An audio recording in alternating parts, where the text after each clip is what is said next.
Good morning everybody, welcome to insure Rawat pathways to excellence. चलिए शुरुआत करते हैं आज के सेशन की। अगर आप चैनल पे पहली बार आए तो लाइक शेयर सब्सक्राइब करना ना भूलें, ईदर ऑन फेसबुक, इंस्टा और यूट्यूब। सो आज हम बात करेंगे टाइटन सीरीज़ 2 की। जो हमने पहला एक सेशन निकाला था उसमें आपके साथ 6 लर्निंग शेयर करी थी। उसके बाद मैंने आपको बताया था कि मेरे पास 18 लर्निंग है, जो 17 से 18 लर्निंग है जो मैंने ऑब्जर्व करी और कहीं ना कहीं वो डे टू डे में हमारे से कनेक्टेड है। तो आज मैं आपके साथ सेकेंड एपिसोड लेके आया हूँ उसी से रिलेटेड, जिसका मैंने टाइटल रखा है बिज़नेस से ज़िंदगी तक। So somehow it is related to your business, जो आपको ज़िंदगी की तरफ लेके चला जाता है, आगे बढ़ाता है और कहीं ना कहीं एज ए प्रोफेशनल और एज ए बिजनेसमैन हमको भी कहीं ना कहीं उसका बेनिफिट दिखता नज़र आता है।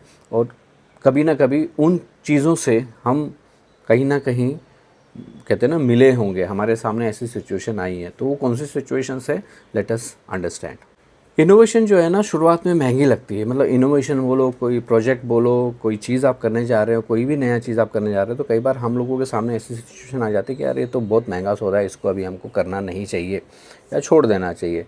इंस्टेड ऑफ सेइंग दैट, हमको ये बोलना चाहिए कि अगर ये इनोवेशन को हम करते हैं तो ये मास लेवल तक पहुँचता है तो क्या होगा।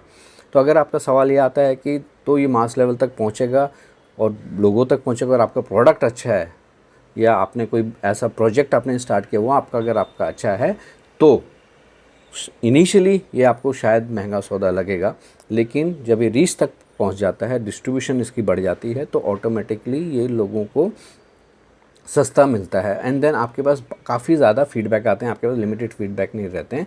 Similarly as an individual also, जब आप कोई कदम उठाना चाहते हो, कोई सारी चीज़ें करें, तो इनिशियली आपको लगता है यार ये थोड़ा महंगा है, या मतलब आप जिम से रिलेटेड बोलो या एक्सरसाइज से रिलेटेड, आपको शुरू में लगता है कि यार ये आदत कैसे शुरू करूँ मैं। जब आप शुरू करते हो आपको लगता है नहीं हो पाएगा, लेकिन जब आप उसको रेगुलर करना शुरू करते हो, जब आप 10 लोगों को देखते हो, 25 लोगों को देखते हो, 50 लोगों को देखते हो, तो then you get motivated and you get more feedback and accordingly you take the decision. Exclusivity है वो थोड़ा एक्सपेंसिव होती है, और एक्सेसिबिलिटी जो है वो आपका स्केल को क्रिएट करती है। कई बार आपने जगह देखा होगा, कहीं जगह में देखा होगा कि इनफैक्ट जब प्रीमियम फ़ोन्स की अगर मैं बात करूँ, कोई हम प्रीमियम फ़ोन्स लेने की बात करते थे तो वो बहुत ही एक्सक्लूसिव हो जाते थे, क्योंकि वो रीच से बाहर हो जाते थे। लेकिन जैसे ही बैंक ने EMI देना स्टार्ट किया, बैंक ने उसको EMI के तौर पे लेके आना शुरू किया, तो उसकी रीच बढ़ गई तो आपका जो लोगों तक है वो चीज़ पहुंचने लगी, उसका स्केल बढ़ गया।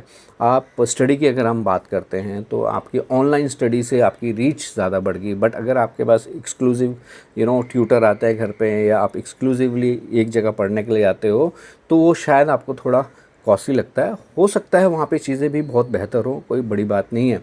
बट जैसे ही आप उस चीज़ को अगर आप ऑनलाइन में कन्वर्ट करते हो और ऑनलाइन से आप जब स्किल बढ़ा देते हो, तो काफ़ी लोगों तक वो चीज़ें आपकी पहुंच जाती है। तो हमको ये समझना है कि हमको एकदम एक्सक्लूसिव जाना है। अगर एक्सक्लूसिव जाना है तो हमारा मार्केट शेयर क्या है, जैसे मैंने बोला, कितने लोग उसको कर ले पाएंगे, कितने लोग उसको यूज़ कर पाएंगे, या उसको एक्सक्लूसिविटी से हटा के उसको एक्सेसिबिलिटी तक लेके जाना अगर आपका प्रोडक्ट में जान है।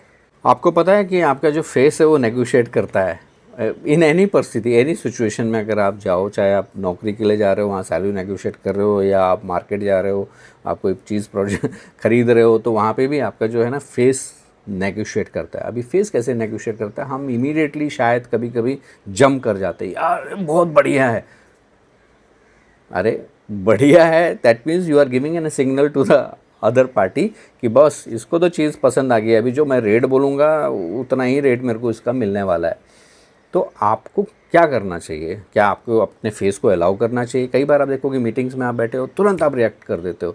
जैसे ही रिएक्ट करते हो अगले बंदे को पता चल जाता है, ओ अच्छा, तो सिचुएशन इज़ दिस, सो मैं ये बोलूँगा तो शायद ये चीज़ें हो जाएंगी। तो what we need to do, instead of our face, हमारा फेस नेगोशिएट करे, आपको सुनना चाहिए, समझना चाहिए, फिर रिएक्ट करना चाहिए और फिर ही बोलना चाहिए। चाहे वो आप सेल्स कॉल में जाइए, चाहे आप किसी से मुलाकात कीजिए, चाहे आप फैमिली में हो, चाहे कहीं पे भी हो, you should not allow your face to negotiate. दिल में जिगर और नज़र, कॉम्पिटिटर पर नज़र रखना बहुत ज़रूरी है।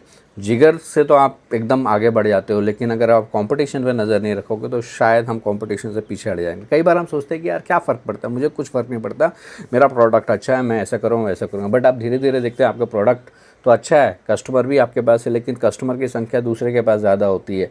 एक ऑर्गेनाइजेशन आज आई और कल आपसे बड़ी हो जाती, क्या कारण है उसके पीछे, क्या रीज़न है उसके पीछे। तो जिगर रखो, लेकिन नज़र रखना भी बहुत ज़रूरी है। और उस नज़र में दैट डज़ नॉट मीन खाली नज़र रखे बैठे हुए हैं, उसका स्किल समझो, क्या रीज़न है उसके पीछे, ऐसा क्यों आपका हो रहा है। वो ह्यूमिलिटी रखो कि आप उसे लर्न सको। जब उस पर सीखोगे तो आप टिके रहोगे। अगर आप खाली ये सोच के रहोगे मेरे पास जिगरा तो है लेकिन मैं कॉपी नहीं, मैं उस पर नज़र नहीं रखूँगा और नज़र रखने के बाद मैं उससे नहीं सीख सकता हूँ, तो फिर शायद कहीं ना कहीं बिजनेस भी डामाडोल हो जाएगा। What we want is not always what we need. मतलब जो हम चाहते हैं वो ज़रूरी नहीं कि वो मेरी आज की डेट में वो ज़रूरत हो, लेकिन कई बार हमारे साथ ऐसा हो जाता है। कैसे हो जाता है कि हम मार्केट गए, मॉल गए, हमें एक शर्ट खरीदनी थी लेकिन हम 5 शर्ट लेके आ जाते हैं। क्यों? क्योंकि वहाँ पे सेल लगी हुई थी, तो ये सस्ती मिल रही थी, तो उठा लिया हमने, भाई हाँ हमारी प्लानिंग अच्छी है। बट क्या वो आज की डेट में ज़रूरत है? वो 4 शर्ट एक्स्ट्रा लाने से कहीं ना कहीं आपके 1000-2000 रुपये तो एक्स्ट्रा चले गए आपकी जेब से। तो हमें ये समझना ज़रूरी है कि आपकी एम्बिशन ज़रूर होनी चाहिए। एम्बिशन आपकी है, लेकिन वो एम्बिशन आज के लिए है क्या? आज चाहिए क्या आपको? आपका क्या बोलते हैं, आपको गाड़ी लेनी है फॉर एग्ज़ाम्पल, या कोई बड़ी गाड़ी लेनी है, बट बड़ी गाड़ी आपके लिए आज ज़रूरत है क्या? उसके बदले क्या आपके पास छोटी गाड़ी से काम चल जाएगा क्या? So all these things we have to think. So जब आप ये सोचते हो ambition is important, but need है या नहीं है वो तय करती है आपकी मैच्योरिटी। जीवन में परिवर्तन बहुत ज़रूरी है और जीवन में चीज़ें बदलती रहती हैं, बट कुछ ऐसी चीज़ें हैं जो शायद कांस्टेंट रहें तो ज़्यादा बेहतर हैं। आप रेस्टोरेंट में जाते हैं, एम्बियंस बदलता है, सिटिंग अरेंजमेंट बदल जाता है, सब कुछ बदल जाता है, लेकिन क्या चीज़ नहीं बदलती? वहाँ का टेस्ट, वहाँ का ट्रस्ट, वहाँ की क्वालिटी, वहाँ का एक्सपीरियंस, वो नहीं बदलता है। तो वो कांस्टेंट रहना ज़रूरी है। हाँ, समय के साथ साथ हो सकता है चीज़ें आपको बदलनी पड़ी। Similarly in the business also you need to change, you need to reinvent, सब कुछ करना पड़ता है। लेकिन as an individual, as an organisation, क्या हमें नहीं चेंज करना चाहिए? जो कांस्टेंट रहना चाहिए हमारी इंटीग्रिटी, हमारा कमिटमेंट, राइट। तो ये कुछ चीज़ें हैं, ऐसी कुछ चीज़ें शायद आप में भी होंगी। सोचिए वो कौन सी चीज़ें जो आपके साथ में कांस्टेंट बनी रहनी चाहिए।